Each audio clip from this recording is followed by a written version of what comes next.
What happens inside America's toughest jails when the bars close and the world forgets? In Miami's Dade County Jail, survival is a daily battle. Where gangs rule, isolation destroys minds, and freedom is never guaranteed. This is the untold story of life behind bars. In the heart of Miami, one of America's most vibrant and tourist-filled cities, lies a world hidden from the glamorous beaches and neon nightlife. Beneath the palm trees and luxury hotels sits a fortress of steel and concrete. Dade County Jail, one of the toughest correctional facilities in the United States. Here, behind thick walls and iron bars, thousands of men live in a world governed not by law and order, but by survival, hierarchy, and the silent codes of prison life. This jail is not a distant maximum security prison, where inmates are sent after decades of trials and convictions. Instead, it is a holding ground, a transit point where suspects await trial, sentencing, or transfer. Some stay for weeks, others for years. Here, hardened criminals mix with first-time offenders. Gang leaders share space with petty thieves, and men accused but not yet convicted of crime sleep only a few feet away from those already sentenced. That volatile mix creates an environment where tension is constant, where a single look or word can spark violence. The jail was designed to contain thousands of inmates, yet often houses far more than it was built for. Overcrowding is not an occasional problem. It is a daily reality. Men sleep shoulder to shoulder, their personal space reduced to the size of a mattress, their possessions fitting into a small box. Privacy does not exist here.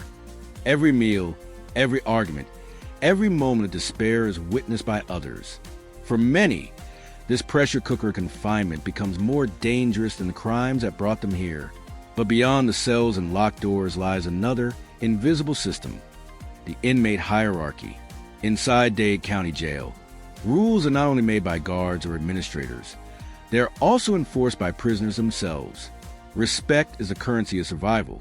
Every newcomer must quickly learn where they stand, who controls each unit, and which alliances can mean the difference between protection and exploitation. Gangs extend their power from the streets into the jail, dividing the population by race, territory, and affiliation. Inmates who resist this order often pay a heavy price, isolated or beaten into submission.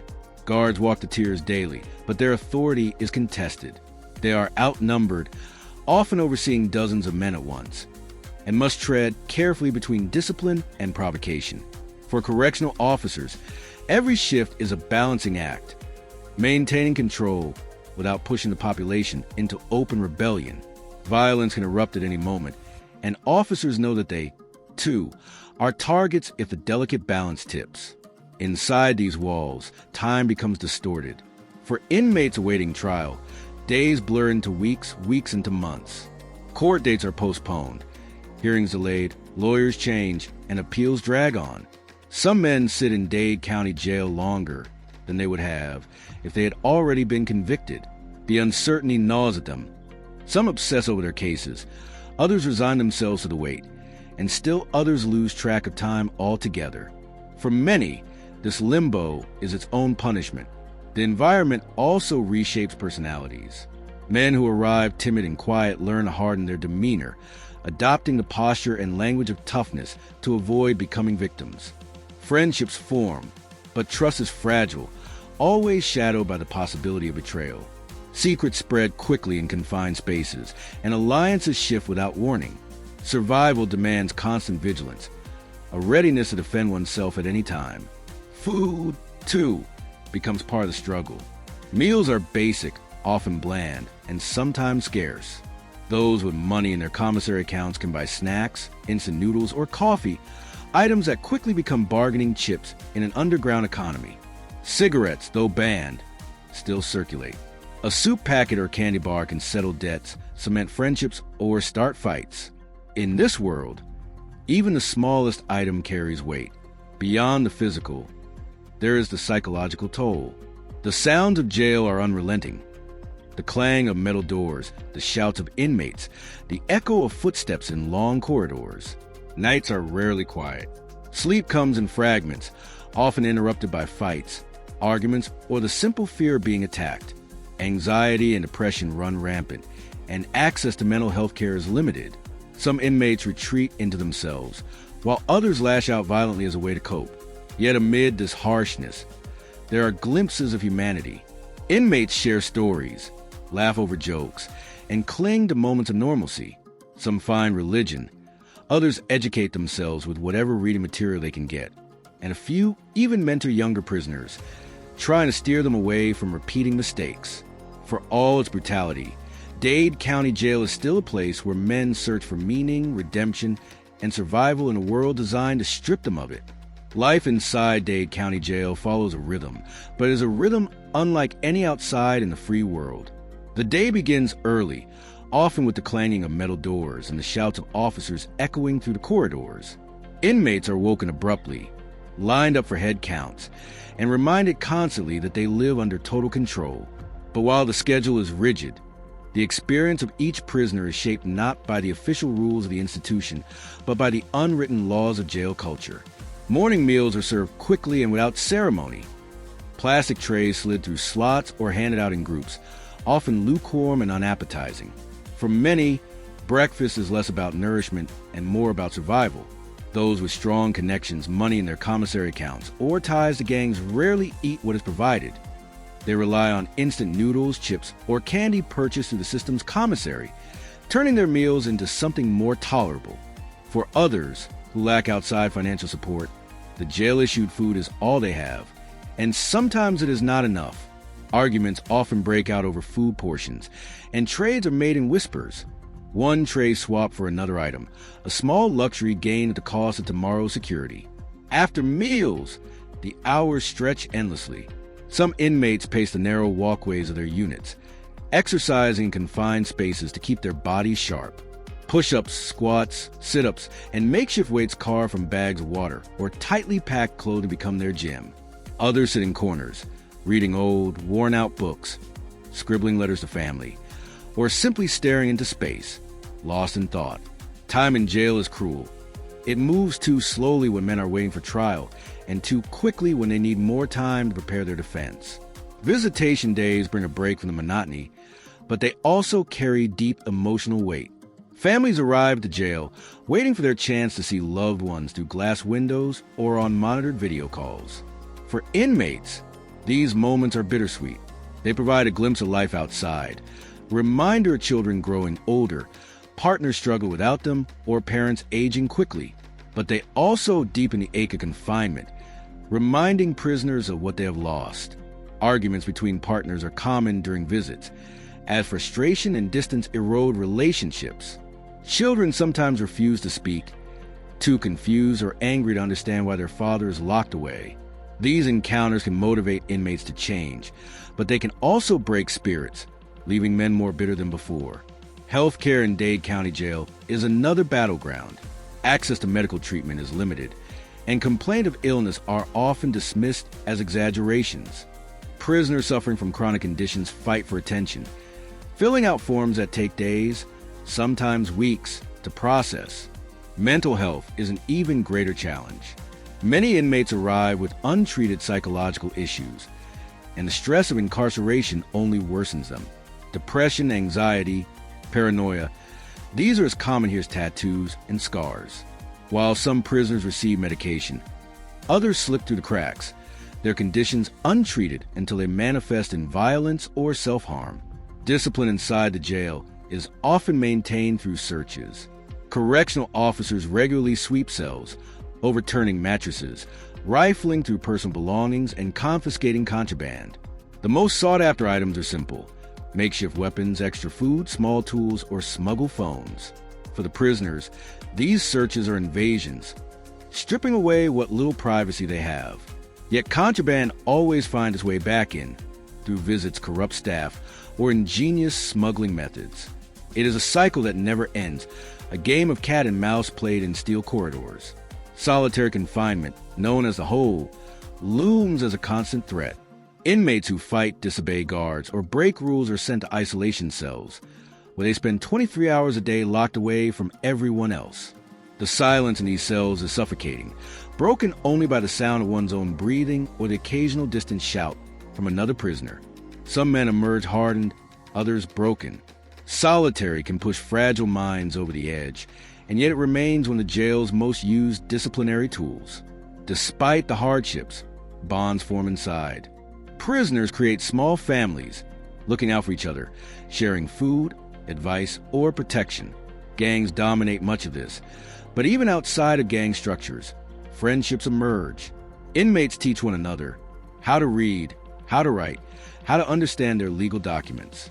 Jailhouse lawyers, often self-taught, become vital resources for those who cannot afford proper representation. In these small acts of solidarity, men carve out slivers of humanity in an otherwise inhumane environment. But violence is never far away. Disputes over debt, disrespect, or gang rivalries can ignite in seconds. Fists, improvised blades, and raw rage turn ordinary days into chaos. Correctional officers rush in, sirens blare, and lockdowns follow.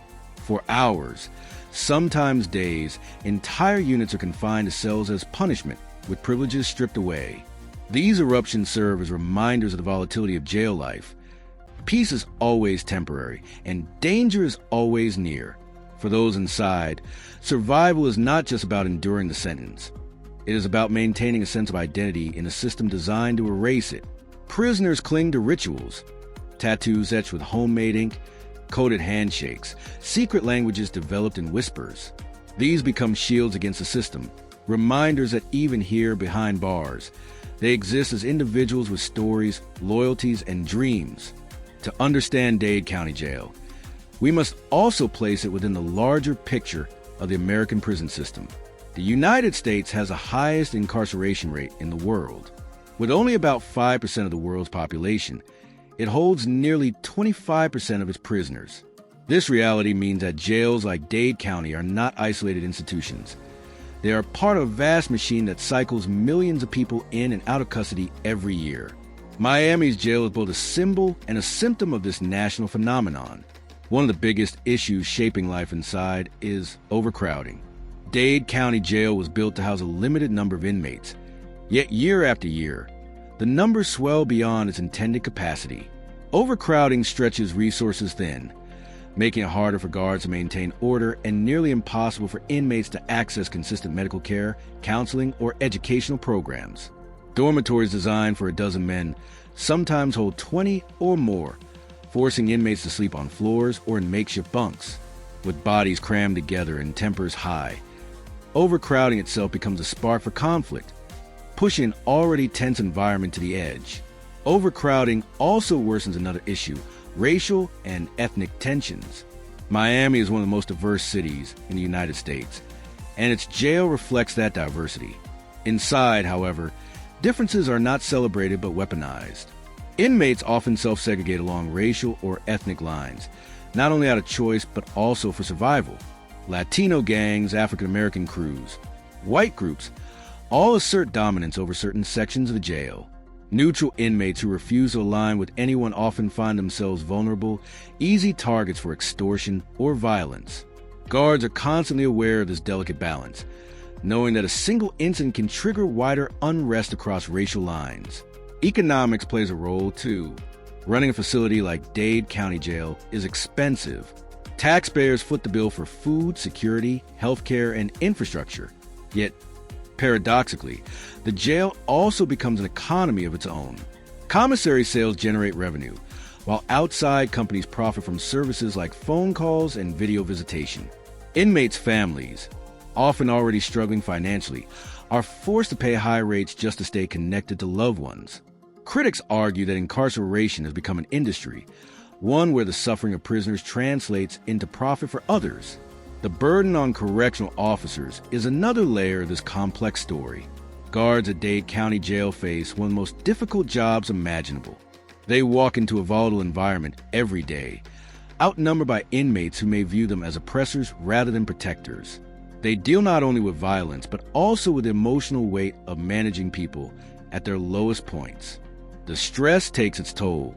Burnout, high turnover, and even post-traumatic stress are common among correctional staff. Many officers admit they live in constant alert mode, carrying the weight of the jail with them even after their shifts end. For inmates, the challenges extend beyond their time inside. The cycle of incarceration is difficult to break. Many prisoners at Dade County are there for repeat offenses, caught in a revolving door of arrests, jail time, release, and rearrest. The system often fails to rehabilitate.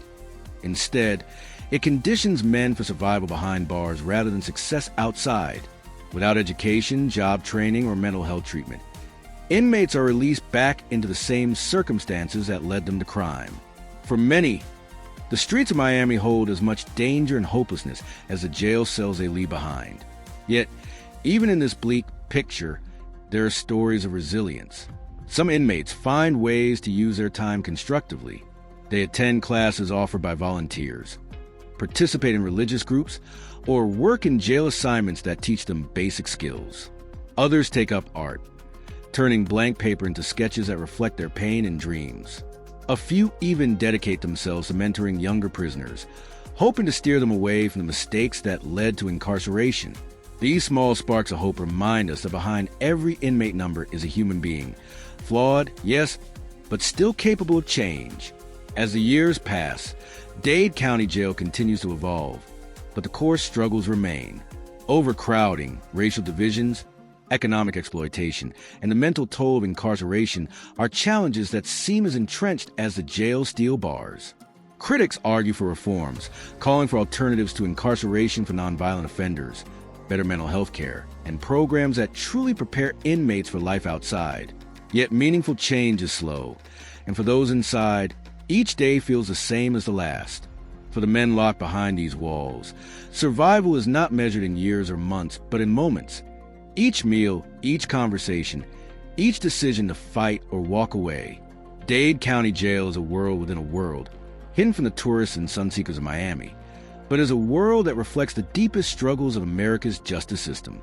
Inside Dade County Jail, the statistics and policies only tell part of the story. To understand life behind these walls, we must look closer at the people themselves, the inmates who live each day within the concrete confines. Their individual experiences, while unique, share common threads of struggle, survival, and the search for meaning in an environment designed to strip it away. Take, for example, the story of a young man who entered the jail at just 19 years old. Raised in one of Miami's toughest neighborhoods, he grew up surrounded by drugs, gangs, and violence. For him, crime was not just a choice, but a way of life he was born into.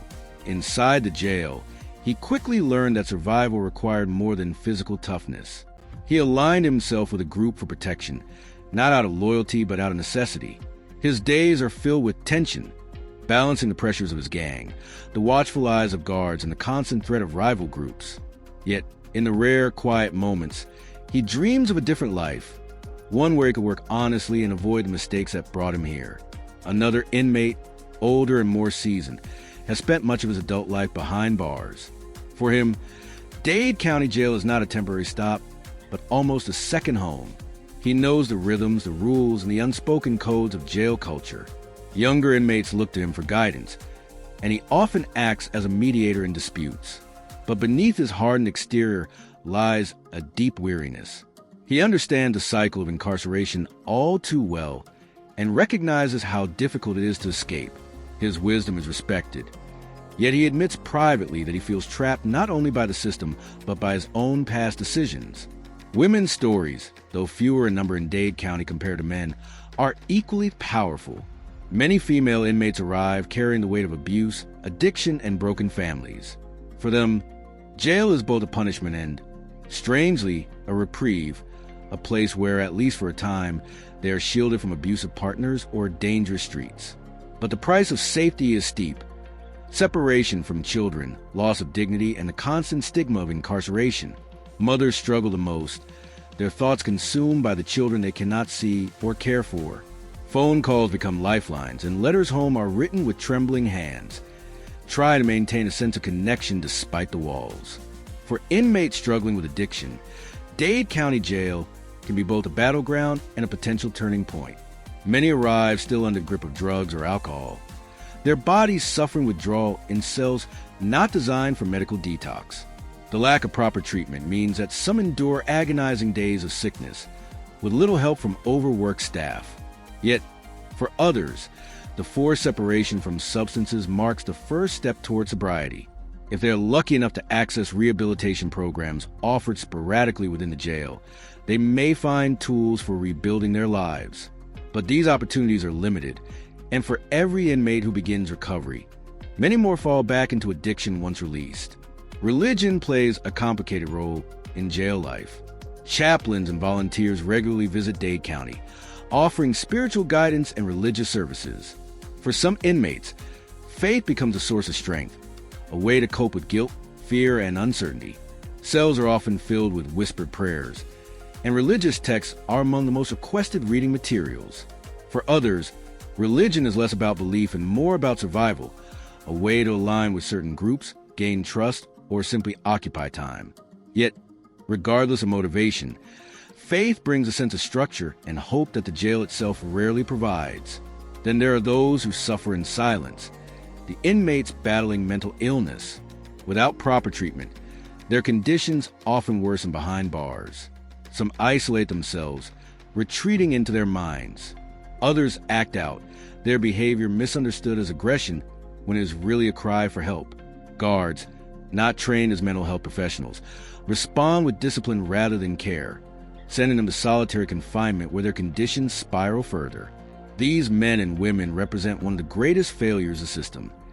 People in need of medical help trapped instead in a cycle of punishment. Each story in Dade County Jail illustrates a larger truth, that incarceration is not just about crime and punishment, but about human lives entangled in poverty, addiction, trauma, and systemic failure.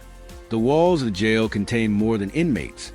They contain broken systems, broken communities, and broken dreams. A day inside Dade County Jail begins long before the sun rises over Miami's skyline. At around 5 a.m., the sound of clanging metal doors, loud footsteps, and shouted orders wakes inmates from restless sleep. For many, the nights are short and filled with interruptions, fights, arguments, or the unending noise of dozens of men crammed into one space. Sleep is never deep here, because to sleep too heavily is to make yourself vulnerable. Breakfast is served early, usually something small and barely filling. Oatmeal, a piece of bread, perhaps a boiled egg. For those who have commissary money, breakfast is supplemented with noodles, cookies, or instant coffee bought from the jail small store. For those without funds, hunger becomes a constant companion. Food becomes more than nourishment. It becomes a symbol of power, status, and survival. Inmates trade food items like currency, with ramen noodles or bags of chips often holding more value than cash itself. A single snack can buy protection, secure loyalty, or just as easily start a fight. After breakfast, inmates return to their routines or lack thereof. For some, this means hours of idleness inside overcrowded cells, where time moves painfully slow. Others might be escorted to court appearances, shackled at the wrists and ankles, waiting for their cases to be heard in rooms filled with lawyers and judges who will decide their futures. Those who are not called to court often find themselves pacing, reading if they can get books, or playing endless games of cards and dominoes. Small activities help pass the hours, but for many, the monotony becomes unbearable. In the daytime, tensions rise. Overcrowding means there's always friction. Too many men packed into too small a space, with too little to do. Small disagreements, even something as trivial as sitting on the wrong bunk or borrowing soap without permission, can escalate into violence. Guards patrol constantly, but their presence is not always enough to prevent outbreaks. They are outnumbered, and inmates know it. Authority inside is as much about respect as it is about control, and often, prisoners enforce their own rules more effectively than officers can. Visitation days bring another layer of emotion. Families line up outside the facility, waiting to see their loved ones through thick glass or on video screens. For inmates, these visits are brief windows into a world they no longer belong to. Fathers see their children growing up without them. Wives and mothers bring news of home, sometimes comforting, sometimes devastating. The separations weigh heavily, especially on parents who cannot be there for milestones, birthdays, or even ordinary moments of family life. Some inmates break down after visits, the pain of seeing but not touching their loved ones cutting deeper than any punishment. Others harden themselves, refusing to show emotion in front of their peers, saving their grief for the silence of the night. Afternoons in Dade County Jail are often filled with mandatory counts, inspections, and occasional programs. A few inmates are allowed to attend religious services, educational classes, or work assignments like cleaning, laundry, or kitchen duty. These tasks provide structure and, for some, a sense of purpose. Work details also offer the chance to move beyond the claustrophobic walls of the cell blocks, if only for a short time. But the majority remain locked in place, waiting for hours to crawl by until the next meal is served. Dinner comes early, often before the sun sets, and it looks much the same as breakfast and lunch. Small portions of food that barely satisfy. By evening, tensions simmer again. The noise level rises as inmates talk, argue, and shout across cells. Some gather in groups, forming alliances that reinforce the unwritten social order. Others keep to themselves, avoiding attention and waiting for the day to end. Nighttime in jail carries its own dangers. When the lights dim and guards patrol less frequently, opportunities for fights, intimidation, or exploitation increase. New inmates, still adjusting to jail life, often face the harshest treatment. They must quickly learn the rules of survival, who to respect, what to avoid, when to stay silent. For them, every night is filled with uncertainty and fear. As the cycle repeats day after day, time inside begins to lose meaning. Without calendars or schedules, weeks blend into months and months into years. Many inmates describe the feeling of being trapped not just physically, but mentally. The lack of freedom, routine, and individuality erodes their sense of self. Some resist, clinging to their identities through art, writing, or education. Others give in, becoming part of the machinery of jail life, where each day is indistinguishable from the last. But no matter how different the experiences, one truth remains. Survival inside Dade County Jail is a daily struggle. Whether through alliances, faith, resilience, or sheer willpower, every inmate is fighting for more than just freedom. They are fighting to hold on to their humanity. Solitary confinement at Dade County Jail is one of the most feared punishments an inmate can face. Known simply as a hole, it strips away what little freedom a prisoner has. A single concrete cell, no larger than a small bathroom, becomes the entire world for days, weeks, or even months. Inside, there is little more than a steel bed, a thin mattress, and a toilet.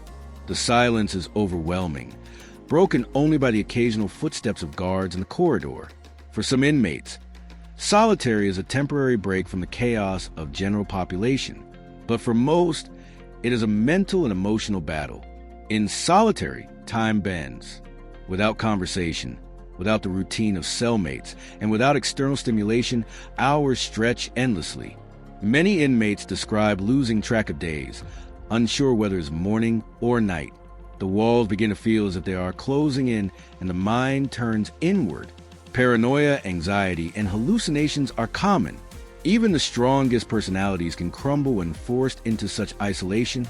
Studies have shown that prolonged solitary confinement can lead to permanent psychological damage, and inmates at Dade County Jail are no exception. Beyond solitary, another powerful force shapes life inside: gang politics. Gangs are not just groups of men with shared backgrounds. They're organized systems of power within the jail. Control of commissary, access to contraband, even the allocation of bunks. All of these are influenced by gang hierarchies. For new inmates, the pressure to align with a group is immense. Refusing to join often means being left without protection, making one a target for extortion or violence. Joining a gang offers safety, but also comes with obligations, fights, smuggling, and unquestioned loyalty. Guards attempt to disrupt these organizations, but gangs operate with remarkable efficiency behind bars.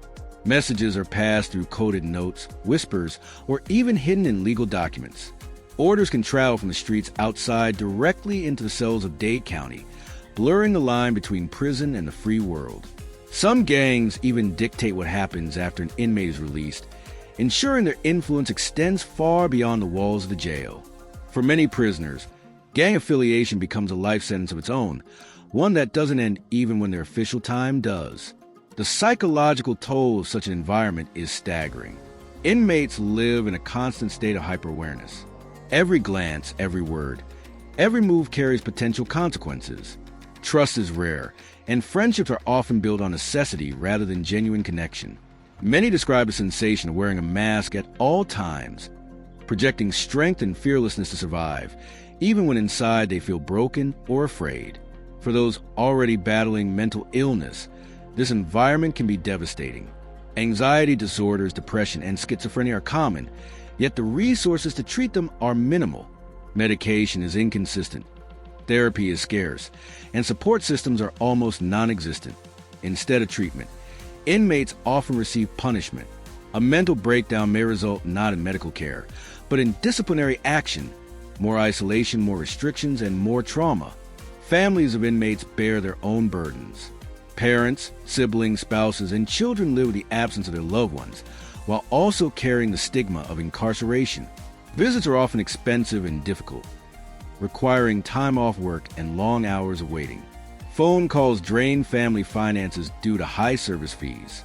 For children, the absence of a parent can leave lasting scars, confusion, anger, and a cycle of instability that can echo for generations.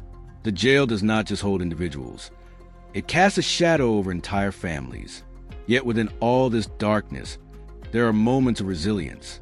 Some inmates cling to personal rituals, daily exercise routines, meditation, or journaling to maintain a sense of control.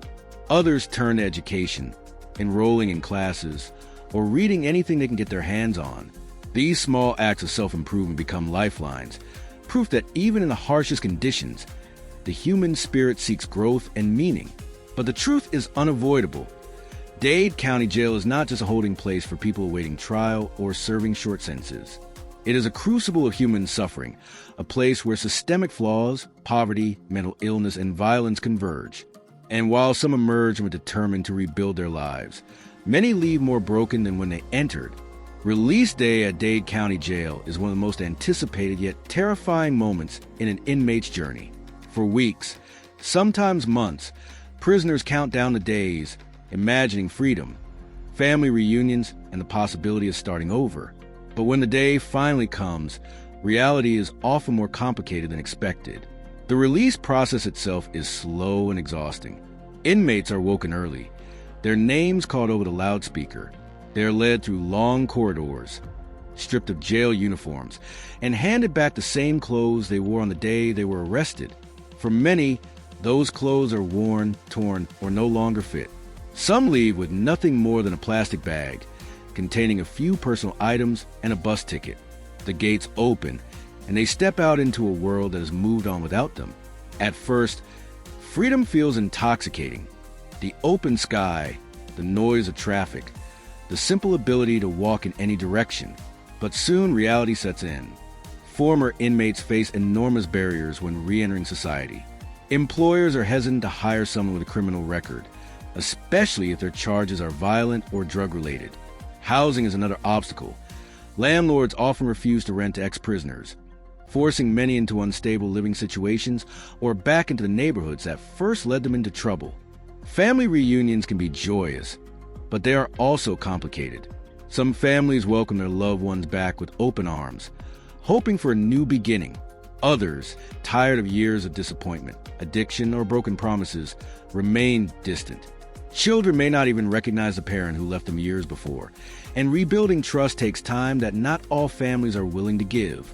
The emotional weight of these fractured relationships often drives former inmates back to old coping mechanisms, including crime. One of the harshest realities of release is the lack of support systems. Probation and parole require strict compliance, regular check-ins, drug testing, curfews, but provide little in the way of guidance or opportunity. For someone struggling to find work or a stable home, these requirements can feel like traps, setting them up for failure. A missed appointment or a failed test, even if unintentional, can send them right back behind bars. And so the cycle continues. Many who walk out of Dade County Jail return within months, caught again by the same circumstances that led them there in the first place: poverty, addiction, lack of opportunity, and the stigma of being an ex-convict. In this way, the jail becomes less of a temporary holding facility and more a revolving door, cycling people in and out with little chance for genuine change. Yet, there are those who break the cycle. Some find strength in rehabilitation programs, churches, or community organizations dedicated to helping former inmates rebuild. Others draw on personal determination, cutting ties with old influences and forging new paths despite the odds. These stories of success are rare but powerful reminders that transformation is possible, even after years of incarceration. The reality, however, remains harsh.